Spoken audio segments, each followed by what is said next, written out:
दिखता तुम रहती हो कहाँ? मैं ही देखता हूँ तुम घर रहोगी कहाँ? तो तुम मेरे घर से निकल जाओ, निकल जाओ। को तुम्हारी कब कार्रवाई लग रही है क्या सुनने? किस्त बंद कर दो, रहोगी कहाँ? राजनीति गान बनाना पड़ेगा। मैंने किस्त बंद कर दिया ना 1 महीना, और करूंगा इस बार।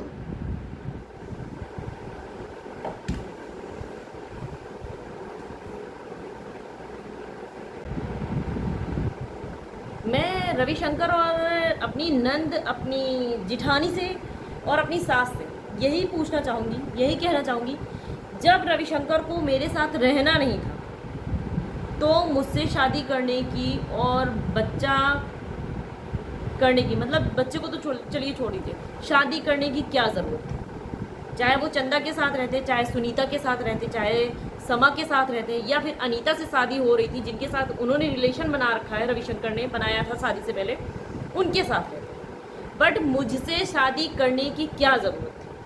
मतलब कोई जोर ज़बरदस्ती तो नहीं थी।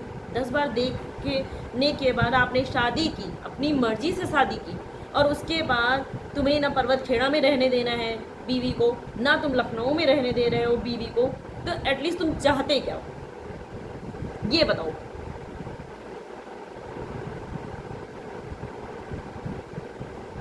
शादी करने की ज़रूरत क्या थी? और एक बच्चा करने की ज़रूरत क्या थी? तुम्हें क्या लगता है कि मुझे कोई और इंसान नहीं मिलता मेरी लाइफ में शादी करने के लिए? फ्री में तो शादी किए नहीं हो, पैसे लिए हो बाकायदा, फिर शादी करने की क्या ज़रूरत थी? और मैं अपनी जिठानी से ये कहना चाहूँगी, भाई जब तुम्हारा चक्कर चल ही रहा था, तुम रह ही रही थी, तो तुम मुझसे अपनी बहन से शादी करा देती। शादी तय तो थी, क्यों नहीं करा दिया अनीता से शादी? रात गई बात गई वाला सिस्टम कर दिया तुम लोगों ने। तो तुमने सोचा होगा कि अरे मैं तो रही हूँ अपने देवर के साथ, अगर अपनी बहन की शादी करा दूंगी तो उसको पति का सुख कैसे मिलेगा, इसीलिए 2-4 रातों के बाद उसके बाद कर दिया तुम लोगों ने। तुम्हें क्या लगता है मुझे कुछ पता नहीं है? मुझे सबके बारे में सब कुछ पता है। फिर अगर मैं नंगा करना स्टार्ट करूँगी तो कोई मतलब नहीं बनेगा। फिर किसकी गृहस्थी में कितनी आग लगती है मुझे फ़र्क नहीं पड़ता। मुझे सबके बारे में सब कुछ पता है, सारी स्टोरी पता है। मैं नाम नहीं ले रही थी, नहीं बोल रही थी, वो बात अलग है। अगर तुम लोग सोचो कि मेरी ज़िंदगी में आग लग जाए और तुम लोग खुशी से रहो, तो ये चीज़ नहीं हो पाएगी। क्योंकि हवाएं जब रुख बदलती हैं तो आग उनके घर में भी लगती है जिन्होंने दूसरे की ज़िंदगी में आग लगाई। तो पहले का भूल जाइए कि पहले क्या होता था। शानू शांति से मायके चली जाती थी, अब की ऐसा कुछ भी नहीं होगा। तुम करो नौटंकी, मैं करूँगी तांडव।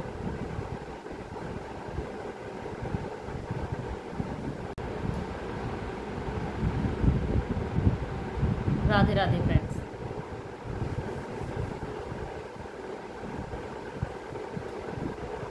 रिकॉर्डिंग आपने सुन ली होगी।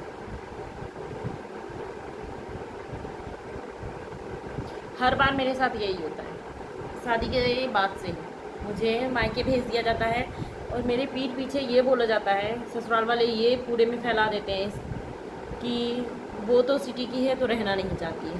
पर सच किसी को पता नहीं रहता, क्योंकि मैं अपनी तरफ की बात, अपनी तरफ का पक्ष सामने रखती ही नहीं।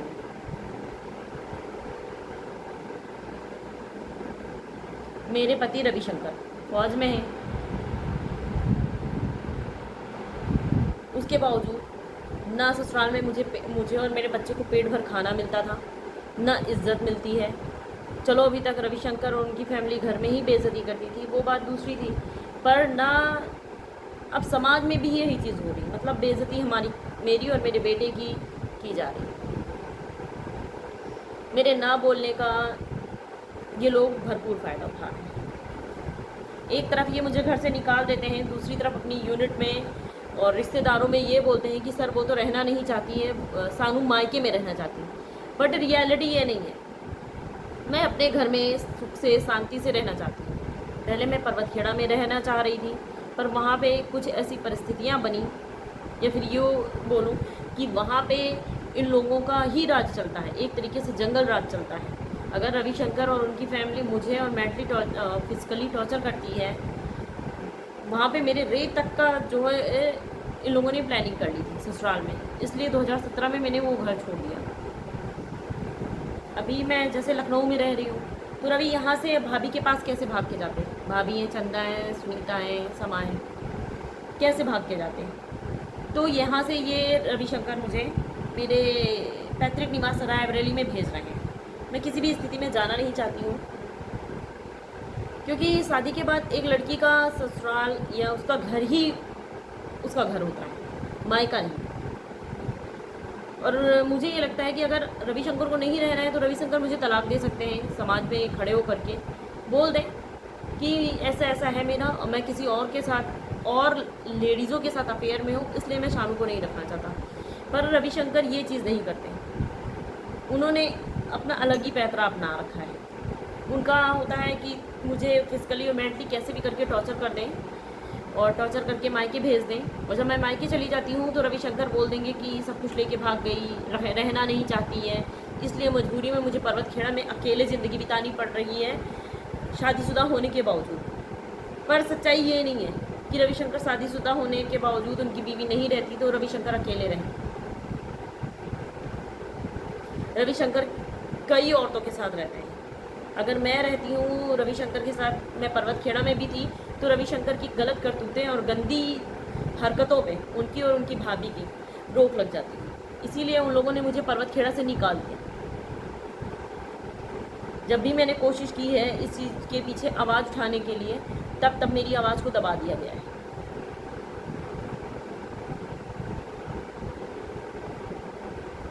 मेरा हर बार रविशंकर से यही कहना रहता है कि अगर तुम किसी और औरत के साथ फिजिकल रिलेशन में हो या और औरतों के साथ फिजिकल रिलेशन में हो, क्योंकि एक नहीं कई औरतें हैं, तो तुम मुझे तलाक भी दे सकते हो या फिर तुम मुझसे शादी ना करते।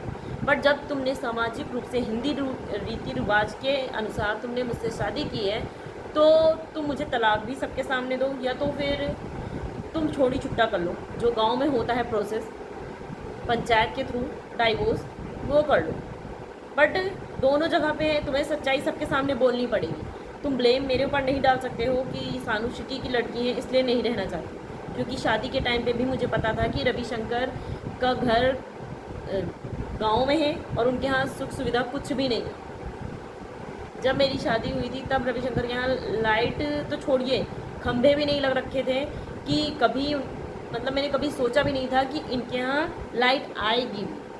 फिर भी मैंने रविशंकर से शादी की। मैंने हर एक चीज़ बर्दाश्त करी, मारपीट गाली गलौज सब बर्दाश्त किया, पर ये जो और औरतों के साथ फिजिकल रिलेशन हो रहे हैं रविशंकर के, वो मेरे से बर्दाश्त नहीं होते। और रविशंकर ये चीज़ छोड़ने को भी तैयार नहीं, इसीलिए रविशंकर मुझे घर से निकाल रहे हैं, क्योंकि उनके पास कोई ठोस रीज़न है ही नहीं देने के लिए। अभी मैं लखनऊ के घर में रह रही हूँ, यहाँ ये घर 2020 से लिया हुआ है, लोन पे है। अभी रविशंकर का है 2 साल, तो बीच में रविशंकर अपने घर नहीं गए, क्योंकि मैंने उनसे यही बोला था अगर तुम जाओगे और भाभी के साथ तुम्हारा रिलेशन हुआ तो मैं बर्दाश्त नहीं करूँगी, ना भाभी को, ना चंदा को, ना समा। तो रवि कुछ दिन तो डर की वजह से चुप रहे, फिर उनका और उनकी भाभी उन्हें बहुत ज़्यादा फोर्स करने लगी कि नहीं, उनका दिल नहीं लगता उनके बिना, रात रात भर दिन दोनों की कॉलें चलती हैं।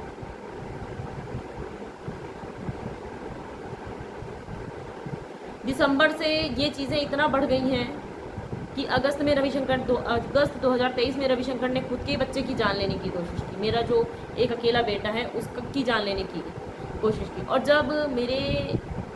जब वो किसी तरीके बचा है, दिसंबर में रविशंकर ने फिर ईंटें और चक्कू से मेरे ऊपर वार किया। और पहले इन्होंने ऑटो बुक किया 9 दिसंबर को। रविशंकर, मैं जब घर आई हूँ अपने भाई की शादी से, 9 दिसंबर को रविशंकर ने पहले ऑटो बुक किया, बोला कि ऑटो मैंने बुक कर दिया है, आप जो है कपड़े पैक कर लो जल्दी से अपने और तुम अपने घर चली जाओ रायबरेली। मैंने कहा मैं नहीं जाऊँगी, क्योंकि मेरे बच्चे के एग्ज़ाम स्टार्ट, पढ़ाई चल रही है, मैं कैसे चली जाऊँ, मेरा बच्चा 9th क्लास में है। मैंने कहा मैं नहीं जाऊँगी। रविशंकर ने बोला कि नहीं तुम्हें जाना पड़ेगा। मैंने कहा मैं नहीं जाऊँगी, आप कुछ भी कर लीजिए, क्योंकि शादी के बाद जो कहते हैं मायके से डोली निकली है तो ससुराल से अर्थी निकलती है।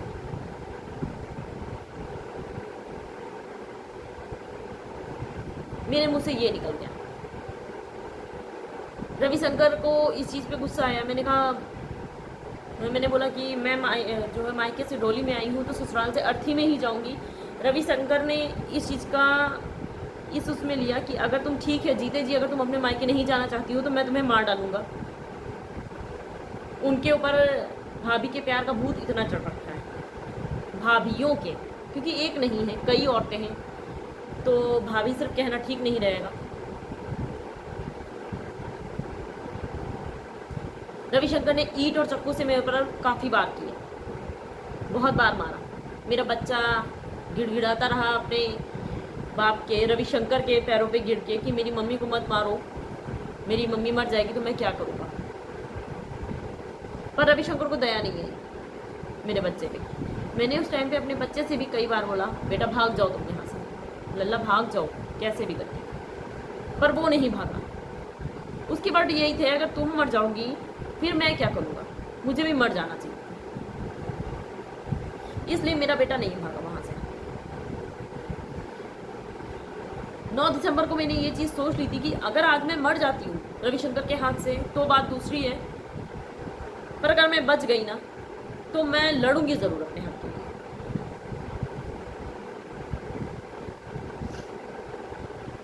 कैसे मेरे भाई ने रायबरेली से कॉल किया पुलिस स्टेशन कि ऐसी ऐसी बात है और आप चले जाइए। तब बंथरा थाना की पुलिस जो है घर आई, तब रविशंकर को अरेस्ट किया गया और रविशंकर थाने गए। मैं अपने घर नहीं जाना चाहती, इसलिए ये हटाना चाहते हैं मुझे, क्योंकि पहले मैंने ससुराल का घर छोड़ा तो मतलब पर्वत खेड़ा छोड़ा तो 2017 से लेकर 2020 तक मुझे मायके में रहना पड़ा।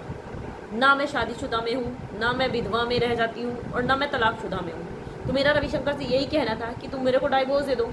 रवि का है, अगर मैं रवि का कहना है तुम ऐसे जाके मायके में रहो बिना तलाक के, मतलब मैं वाइफ तो रविशंकर की रहूँ बट एज अ वाइफ कोई हक नहीं मुझे मिल रहा है। ना रविशंकर घर में रह के बात करते हैं, ना मेरे और मेरे बच्चे के साथ रहते हैं, ना अपनी कोई रिस्पॉन्सिबिलिटी वो पूरी करते थे।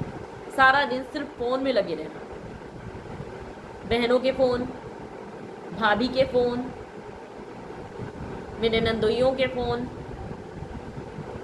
राम प्रकाश, धर्मपाल, मतलब जितने भी पैसे खाने वाले हैं सब फ़ोन पे लगे रहते थे कि नहीं कैसे भी करके तुम वहाँ से भाग निकलो।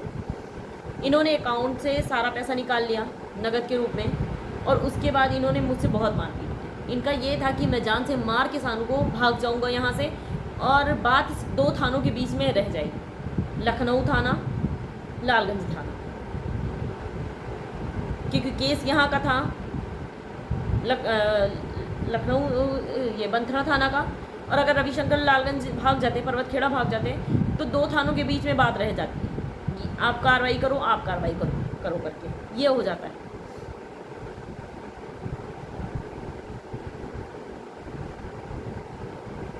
तो मेरे यहाँ साजिश हो रही है एक तरीके से कि मतलब समाज में मेरी रविशंकर की इज्जत भी ना जाए, रविशंकर भाभी चंदा सुनीता के साथ और भी जो हैं इनकी, उनके साथ अय्याशी भी करते रहें और इनकी इज्जत पे कोई ठप्पा भी ना लगे, कोई ये ना बोले कि तुम्हारी बीवी नहीं है, तुमने अपनी बीवी को तलाक दे दिया। पर रियलिटी ये नहीं है, रियलिटी ये है कि दिसंबर से रवि मुझे और मेरे बच्चे को यहाँ से रायबरेली भेजने की पूरी कोशिश कर रहे हैं। रिकॉर्डिंग में लगा रही हूँ, आप सुन लीजिए। दिखता है तुम रहती हो कहाँ, मैं ही कहता हूँ तुम घर रहोगी कहाँ। तो तुम मेरे घर से निकल जाओ, चल जाओ, कोई तुम्हारी कब कार्रवाई लग रही है क्या सुनने? किस्त बंद कर दो, रहोगी कहाँ? रायबरेली में गान बनाना पड़ेगा। मैंने किस्त बंद कर दिया ना 1 महीना, और करूँगा इस बार।